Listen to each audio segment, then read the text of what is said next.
Jason Siegel is the managing partner, president, CEO, alternate governor of the Solar Bears, and he joins us on Sportsnet 590 The Fan.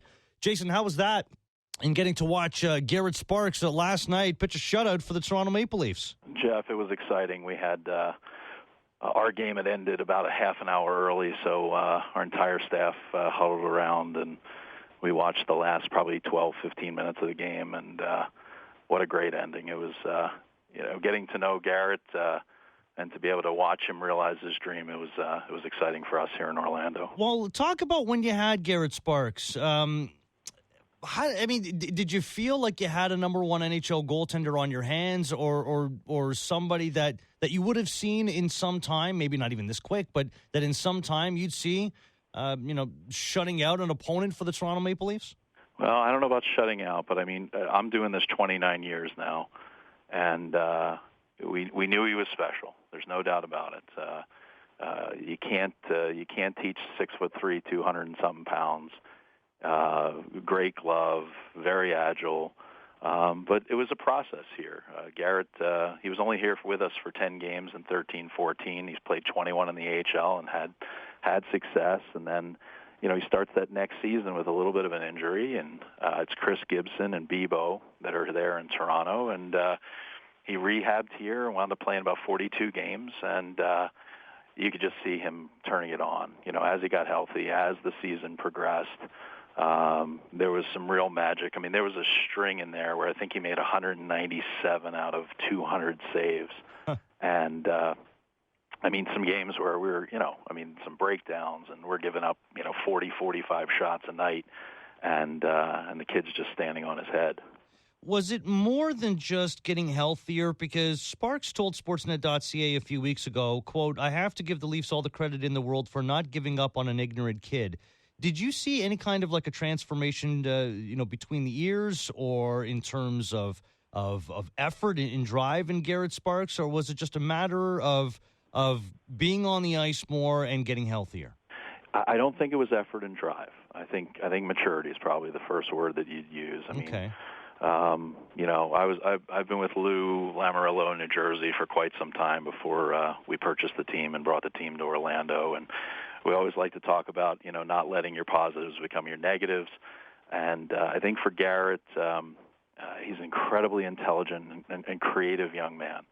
And there were times where maybe the body language wasn't great, maybe some of the comments didn't totally make sense. But I think the one thing that we gave him the opportunity as a young guy here was to become a pro. Sleeping habits, practice habits, eating habits, the conditioning, all of that matters to have a good routine. And I think with the support of Toronto's goaltending coaches and certainly our coaching staff and all the folks in Toronto, I think it was just a matter of time, but ultimately it was up to Garrett. I mean, he had to, we would talk about giving interviews and social media and even suit selection and how you present yourself in public, and a lot of topics that we hoped he'd have to deal with when he came under the spotlight. And it was really that switch that maybe that Garrett would say that flipped on for him, where it says, where he says to himself, okay, now's my time.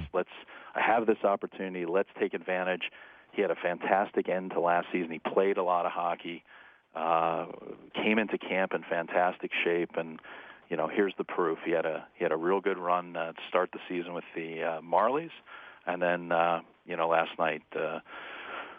But listen, good won't be good enough, right? The fans will have expectations, and he'll have to manage that, and he's got a lot more growing to do. Yeah, he's got to take it from here, enjoy what it was, and then move on. And as you mentioned, you'd spent time with Lamoriello in New Jersey with the Devils. You spent about 7 years there as the vice president of sales, marketing, and community development.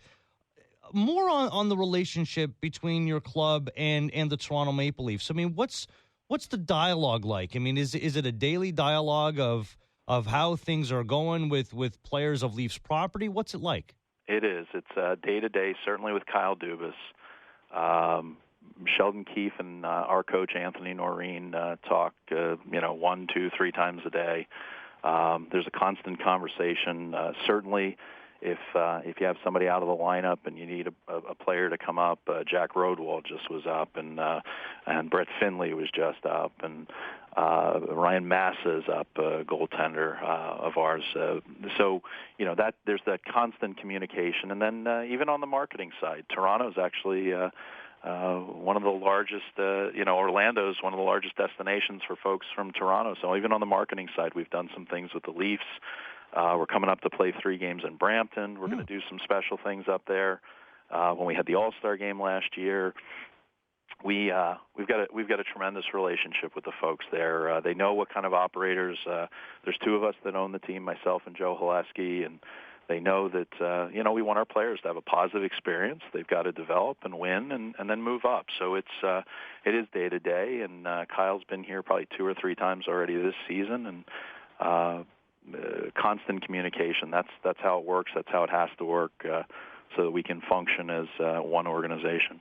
Well, it's good to hear that kind of communication, and obviously that's going to breed a lot of success for the entire organization and for Orlando as well. A little tip for you. I'll let you in on the inside here, Jason. Please. There's a kid out there named Sam Annis. He's playing with Quinnipiac. He was with the Youngstown Phantoms, coached by your new head coach with Orlando, Anthony Noreen. And, Anthony, in a meeting today, Anthony called him a surefire Hobie Baker candidate. Well, he was up for his tires because he's my cousin. I'm just saying that maybe that's a guy you should look at, all right? Well, listen, I'll give you my guy. I've got my nephew, freshman at Yale. His name's John Michael Petrowski. So keep an eye on these big kids down there at Yale. Right. So I'll trade you. All right, it sounds good. Bring them both in, Jason. Appreciate it. Thanks for this, and appreciate your insight on Garret Sparks as well. Jeff, it's our pleasure. Thanks for having us on. Thank you. Jason Siegel, Managing Partner, President, CEO, Alternate Governor, Orlando Solar Bears. And